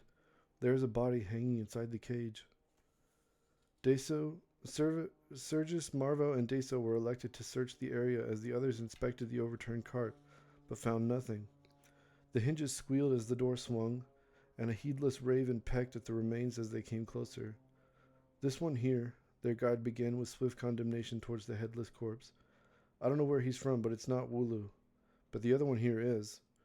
Her lord's house ring remains. I'm not familiar with this sigil. The soldiers and their lords shut their eyes in fellowship born from sorrow, and withdrew into the solace we shape and fortify from the supreme instinct to persist. Sir Beramon disrupted their meditations, though, and stepped forward. Let me see the ring. His nose pinched, he glanced and recalled its origins immediately. This is House Laudrafane. I'll write a letter to inform him. There's naught we can do for these of near no flesh. Sir Lenicus began somberly, initiating a funeral for the dead. But her, we may bury. It's likely those two were in the prison cart together. 4 collars. Perhaps Raid was among them. Sir Beramon. The young knight's intrigue was dimly ignited as he considered the social capital he could raise with such a macabre tale, made only more compelling through his personal stake in the matter. He was careful with the following words, as they would surely be uttered in finality at parties to underline the grisly, rehearsed portrait of the Pala Mountains he would eagerly describe. Do the gods not look upon the brutality of their own creations? It renders me hopeless in the notion we will find my squire still breathing. There was a pensive quiet until a noise offended the silence. What? Haiti cried from the rear of their assembly. My lord, begging your pardon, I didn't hear you. The knight was flummoxed, and could not discern if she was provoking him. So he shouted in hasty return, "It doesn't concern you." At the sight of her body, Marvaux questioned his presence amongst his peers, as his courage was once moved by youthful ignorance and self-assurances of glory to come. But looking upon the crimson and pale yellow corpse, he would shudder at but with the wind. What creature could do this? The thought bore through his brain in terror and in dire quest for serenity and the immediate consolation of local literacy. Ninka keenly felt the boy's fear overcoming his reason, and spoke with careful certainty. Likely many. The bodies on the road were most certainly killed by a dire bear. Their chest bones shattered into their heart when they were struck by a swipe or trampled on. No other beast can induce such injury. This one, she pointed at the corpse of the driver outside the cage, was clearly decapitated by a blade. And this woman from Wooloo died from strangulation, probably. No other wounds appear to exist. She finished and monitored the countenance of her comrade for signs of ripening madness. How did 3 prisoners escape their chains? Ninka said, casting the iron key she discovered laying nearby to the ground. Perhaps they were set free, and then they killed their liberator, Sergius suggested. Unaware his cynical theory impressed his companions that long-endured despair and age had at last triumphed, but he feigned a chuckle to spare them his woeful contemplations. "Perhaps," Sir Lenicus began, "but that seems a strange thing to do to one who just spared your life." As he finished, Dor and Lero grunted in evident agreement with the elder lord. "Without divining the answer, we cannot say for sure. Bury her, and then return to the shattered road." Sir Barrimont tendered his brief flicker of wisdom, and grinned as he departed at the promptness of their ascent. They quickened their pace and their breaking of the earth until a single hour passed and the labor was done. After a respectful pause of speech and breath, their steeds and their eyes again met the refuge of the road. Once there was no path to follow, and any one fool enough to venture into the Pallid Mountains almost certainly perished. But the giant living there claimed despair wrought a debt of pain that inspired his accomplice to such reckless and callous negligence for life. To repair his mangled spirit and his reputation, he walked ceaselessly to tread the ground and reveal to visitors the path that remains unattended by chaos and lies still, until the beasts and the humans could follow his trail unburdened by the mortal albatross otherwise certain to fall. His cane, red and stout and striking the road over those many years, fractured the stone beneath, and gave his clement labor its namesake, the shattered road. "Hoofprints here," Ninka shouted towards the rear, along with footprints a week old. "I suspect the rebels have been using these mountains to transport their political prisoners for some time. Perhaps we should leave the road and stay in the shade of the grove over yonder."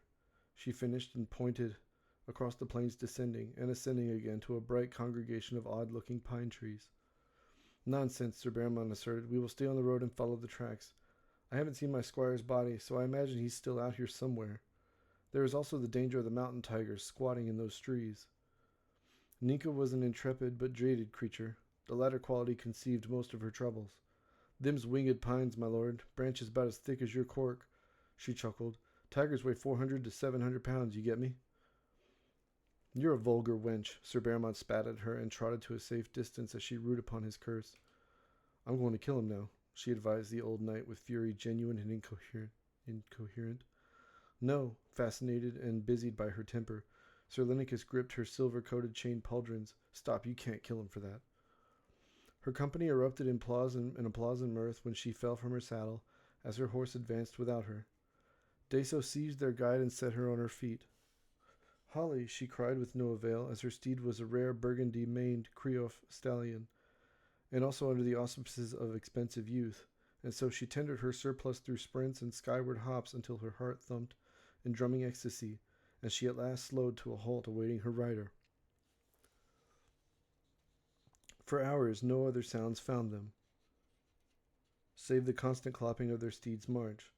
Dor and Lero, in a rare form of jubilance and accord, hummed an ancient melody in prayer to warriors born of dying stars. After a time, though, they would conform to silence, but it would be dependably undone when someone summoned and shared an amusing observation. Ninka's breath was stilled when her eyes fell upon an object of noticeably foreign origins. She sprinted ahead and leapt from her saddle as she came upon it, and saw it was a length of rope with ends compromised by tooth and blade. It's rope, she called back and winced at the failing sun. Someone lost a lot of blood and was dragged up the mountain. The other set of footprints headed that way, but you will lose them in the long grass.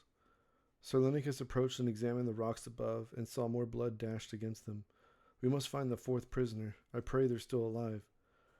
It has been more than a week since this was spilled, she estimated gloomily while scraping the dried sanguine from the stone with her nail.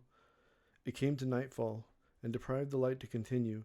They made camp in a grove of mulsong trees opposite their side of the valley. Waz compelled Vinky to stand watch with him, and he reluctantly obeyed. From far off a noise was sent, and Vinky whispered, "Stay here. Keep the fire." He crept into the dark and discovered a guntelope nursing a newborn in moonlight. The picture was gentle, but he found his hunger was not. He promptly issued an arrow from his bow, and the mother died instantly as it pierced her brain. The soldier admired her twisted antlers, and Waz shared in that feeling, but lamented the budding, though meager, antlers of her fawn in the cover of the fire and trees. They skinned and dressed them, then partook in the spoils of his hunt when Nika sat up from her bedroll suddenly and donned in a convincing visage of inconsolable alarm. "What are you doing? You cannot eat that." The pair spat their food with such revulsion they huffed only once before retching on their toes, and, while scrambling away to finish the wretched business, their guide could no longer refuse exposing her mischief, and evicted uproarious laughter as she returned to sleep. They feigned kicking dirt at her as they wiped their faces clean and chuckled in relief. When they were marked by the dawn, they rose to find Waz and Vinky slumbering with greasy and gluttonous expressions. Sergius kicked them awake and laughed. "I heard you fall asleep about 2 hours ago. I was awake, however, and thought I'd let you given you brought us this delightful breakfast." "That weren't him, it were me," Vinky bragged as he snapped his eyes open and rubbed his face in evident weariness. They departed the grove of mulsong trees, avoiding the seething pits born amidst the darkness, and gazed upon the virgin hills ahead. Nika addressed them as they went. "We are coming up on the Doloman River. If the rebels are anywhere, they're likely to be some here." "Can we drink the water?" Sergius inquired while inspecting what remained of his stores, and was discouraged by his findings. The guide shook her head, and the following words only inspired more questions. "It's not that kind of river." The lot of her companions were intrigued and grinned in curiosity as she started forward towards the Doloman. She advised them further with insouciant aplomb. "Beyond the river and the plains ahead, we will wear the shadows of high cliff walls on either side as we travel in the dug canyon. It's called so as the giant dug it out when he could no longer be bothered to climb the leg over the mountain once here. With our mounts, the slopes above are steep and impossible for our steeds to pass. It is likely the reason Stilmaro abandoned his horse and elected for the longer but safer route. There is nowhere to hide if you're in the canyon. The walls cannot be scaled, and unless we have 30 miles around it, then there is no other way. Muvase tan muvase." Deso's sentiment was clear, and they carried on to the Finroy forest. The river rush advertised the power of its currents with the hum of rapid movement. "It don't sound right." Haiti pinched her eyes, glared further into the trees, and then cast another at Ninka impishly. The guide and Magwood scouted for any perils ahead, and when they returned, she nodded. "It's safe. No one is there." The odd clamor of the Doloman was revealed when they finally beheld a swiftly moving river of sand. Their eyes and mouth in likeness as they stood at the edge of the tree line saw a bridge almost languid as it sagged. Sir Lenicus spoke first. "I suspect it's one at a time?" To which she nodded with evident concern. "Then I'll cross first. You are too valuable to lose." "Hush, old man," she rejoined, and smirked at the elder lord as she stood at the foot of the river and the bridge. "Why not construct a better crossing?" Sir Barrimon was confounded by its rickety, unsteady state. "This one is likely no more than a few weeks old," Nika began. "When the river swells, it will certainly destroy it. However, it seems to have survived at least one somehow." Cawing and flapping burst forth around them, and the presence of those who offered their cacophonous arrival. They were an orb of shifting blackness that dispersed, and the great midnight blood ravens lined the branches of the oaks above as the soldiers moved to cross. Fez groaned at the prospect of imminent death. Haiti embraced him, though, and held his hand as he went to ascend the bridge following Ninka. but the ravens would alert her to the approach of someone on the opposite side, and she fell to her chest behind the peak of the bridge as she lay still in wait. Ninka signaled the others to remain before vanishing wholly and inexplicably within a single breath, apparently also escaping the sight of the blood ravens. The chatter of the blackbirds bore an eerie quality of a lively dinner party, and thus the soldiers and their lords stood with renewed vigor, arising only from the terror of appearing injured to the murderer above. She peered into the forest and saw 12 circling overhead, but failed to discover what they hunted until the drumming of hooves beat the trail ahead. While before perfectly undetectable, she revealed her cloak of nature and gestured her comrades to retreat from the tree line. They witnessed, from the security of the darkening canopy, 3 rebel soldiers dismounting at the edge of the river. Their red scarves and armbands dimmed in the shade, but rendered them simple to track by the others as they marched through the brush investigating. Something's got them all riled up. "They want to eat us, don't trip," a new voice from the rear spoke, but his utterings ruined his illusion of courage as it wavered and cracked. "Shut your trap, you tiny fucker. You got no room to say nothing given you're so close to the ground." The unbecoming riposte injured and alienated the heart of that boy named Kuragain. Possessing no propensity for making or growing anything of value, he was a man without any means to carry on. But the afternoon of his eviction from his home, having exhausted the accounts of his mother and father who passed the winter before, he witnessed and cried at the glory of the theater through a hole in the fence surrounding a modest venue, and from that narrow corridor was born his pursuit for being an actor. The content of his future performances was outlawed throughout the empire, and preceding his witness to the torching of his dear friends by an offended mob in Carvolo, he departed alone for Victorious on not more than a pony, and discovered a network of actors devoted to much the same cause of the impoverished lower city. But the sacking of the capital by Ramilia and his comrades conjured disorder in their ranks yet to be formalized, and he was deployed against his will and his pleas to the Pala Mountains and the foot of the river of sand.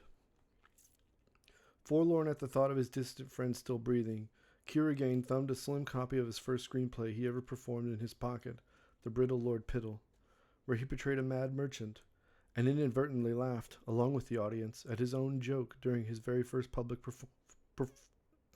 performance. He nearly wept in their memory while he trailed behind his heinous confederates in plain view. However, he would not shed his melancholy, nor repair his outcast spirit in that final moment, for the echo of the last words he would ever heed would wholly dissipate in the forest, when Nika drove a dagger upward into his back and rid the boy's heart of all ambition to beat once more. "They killed a dozen of us in a single night, and you think you, me, and little Kiro is going to get 'em, do you? Tell her you already pissed your pants, boy. Tell her." The rebel in the middle, a pudgy bald man who compulsively asserted his dominance to cure himself of the company of a more difficult truth concerning his station in society, made an about-face and saw Kuragain was gone. "Boy, where the fuck are you?" He issued his shouts without restraint, and unknowingly made certain his compatriot at the head would not hear the master hunter approaching before she cut her throat without incident. Last alive and facing her, the chubby man charged with his weapon raised, when Nika casually armed herself with a bow and struck him cleanly in the forehead with an arrow. As she sent their bodies in the light breaking the canopy above, many of the blood ravens feasted on those corpses, but those that remained in the branches were evidently unmoved by her tithing and careful worship. "We should leave now," Nika commanded to the others as they crossed the bridge. Mogwood accompanied her as they returned to the shattered road and awaited everyone else to join them. The ravens dove past their heads, taunting them and clicking their talons on the branches above as they shifted to sharpen their ambush. They must have come from somewhere up ahead. Mogwood and I will return as soon as we are able. Remain here and refresh your wanting belly. There is a stream 20 meters west of this spot. The ravens will haunt us until we break their stubborn spirits by surviving." She chuckled with heart and amusement at the futility of reckless prayer. "How long will that take?" Sir Bearmont asked, not in finding his concern for his comrade stirred, but in characteristic self-interest. "Days, for certain, unless we provide them a more substantial meal. Haiti nearly counts as 2, and would surely seduce a handful of the ravens into following us for longer." She winked at her hefty friend. "But we can shoot these ones," Nika explained. Absent the awareness her advice seemed void of good reason. "The gods made me so," Haiti, fired and playful and invigorated, returned, presenting the prize of her dependable abundance and drawing laughter from those present, even Sir Baramon. We must see to the rebel village, the young knight ordered as he chewed on his jerky. If we remain mounted, we can do as you ask and still catch him. These mountains provide easy and safe passage for no one. Ninka answered solemnly and briefly emerged from her frame in disassociation, excited by her sorrow to witness again her parents' horrific end. Because of the pharaoh boar's flawless and gapless circle to feast, their wild tusks protruded, spearing and slicing one another across their muddied, bristly fur cheeks and throat as they swung their heads to tear away the flesh in a bloodied rage. The chemistry for violence was synthesized from their hunger, worsened by the agony and issuance of new wounds and the rare plumpness of their meal. If the ravens will be upon us the moment we are injured, how can we take the village? Marvo posed the question in surprising departure from his undue and apparent loyalty. Don't get injured, Sir Baramon gleefully giggled at his depraved and discouraging words as he tumbled against a tree trunk with his enraged subordinates grinning at him as he sat on a raised mound of stone. What? He rejoined with sincere confusion. You all make dark and morbid references. Why shan't I? The village must be destroyed. That's the end of it. The ravens must be sated. No more protest on the matter is permitted. Ninka offered a final but impossible solution. Smoke from a forest fire can drive them away. They refuse to fly into it, and after a time of circling the area, they leave entirely. No good. Deso shook his head, estimating the danger of such a notion, but reluctant to reject it without due consideration. It will simply retract the rebels certain to be nearby, and I suspect other beasts will be chased into the open. You cannot negotiate with a horde. When I was a boy, Sir Baramon shielded his face from the healthy sunlight with his hand, and squinted while smiling with before unseen charm. The earliest wisdom my father burdened me with was, if you're going to die, do it quickly. You did those rebels a service, Pharaoh girl. Ninka studied him for a spell, scratching her chin thoughtlessly, or perhaps preoccupied, and suddenly disappeared. He peered up at the ravens, lurking and crying for their surrender, raised, expanded, and trembling wings. Fez leapt from his saddle he mounted in anticipation of their departure. Well, if we're just going to sit here, I'm going to smoke a pipe. Their unspoken conspiracy to ignore the presence of that starved black cloud, Sergius wore evident keenness to partake and giggled as he leapt to open his saddlebags. A midday puff? Fez wagged his head up and down in genuine cheer and joyful agitation as he stuffed his pipe, inconsolable by their parting from what had become the mundane. He clicked his heels against the boulder as he lit the match, and his eyes drew closed in a jubilant smile when his lungs filled with the ash of the herb. Sergius tapped Fez to open his eyes, and hanging just above his nose and spoiled the scent of his own tobacco, he shook his head in refusal. What is that? Smell it, the old soldier chuckled coyly as the boy sat up and employed his senses. His eyes brightened, as if divine providence had deployed angels to deliver him from all the evils he had come to know of late. Mint tobacco! Where did you get it? And why are you only now, so many weeks into our journey, offering this delight? Sergius smiled and shrugged before he laughed and packed his pipe. Every journey is nothing at first, so we have it now when our times are bleak. He paused and smiled in shameless reference to his sagacity as he pinched from the bag to load the pipe. And I grew up myself on land owned by the Emperor. Do you sell it? Haiti poorly whispered, inspiring more attention from everyone. No, I'm not so reckless. I use it for myself. Sergius lit his match and inhaled until he thought he might float away, and quickly deflated when ease gently hypnotized his anxiety. Haiti saw him descend into serenity, and she asked hastily, May I try it? I'd like to try it as well. Sir Baramon followed her curiosity, and discovered his declaration brought them to the summit of confusion. We are not all of us beholden to the virtue of virginity in some regards, such as the good Sir Linicus. You would share a pipe with us? Waz inquired in disbelief as he and Vinky retrieved their abused pipes, riddled with teeth marks from incessant compulsive chewing. I'm still a man, like all of you, Sir Baramon explained, irritated by his pariah. And curiosity we share, so I'd like to try it once in my life anyway. Sergius stood and approached the young lord with the pipe extended in sole devotion to his mission. The knight stuck it between his teeth, but gripped it by the bowl to speak. Thank you, he uttered at last as he lit the mint tobacco and inhaled. But his body refused the ash with revulsion and spat it from his lungs, and within a half-second he was coughing so violently he retched upon the ground beneath his suspended face as he fell to his knees. His eyes ballooned when he attempted to draw breath, but naught could pass as his throat clenched shut, and he writhed in an effort to breathe, and further endeavors to do so brought him to clawing his neck. He collapsed again and into the light when the ravens saw and celebrated another offering at the feet of their throne. They swooped in mortal concert from the branches above and swarmed him as his comrades arrived to spare him that terrible fate. Their defense, however, was imperfect, and as he lay and his symptoms subsided, Ninka stuffed his mouth with the petals of the colors of a rich yellow to resolve them sooner. The avaricious mob of darkness did not relent for several seconds, and as their failing attack had subsided, he wheezed with every breath, but stood despite this and stumbled. When the light revealed the extent of the injuries, his soldiers reeled in horror at his state of disrepair. The whole of his face had swelled and bled profusely, with the fresh wounds on his cheeks served to him by their talons. He was certainly rendered blind by his inflamed eyelids, but had his vision remained unaffected by the swelling, his left eye had still been ripped from its socket, and dangled now beside his nose, as though a knocker of flesh to what was once the door to his soul. That's the end of Volume 1 of The Second Son. That's the end of Volume 1. Thank you.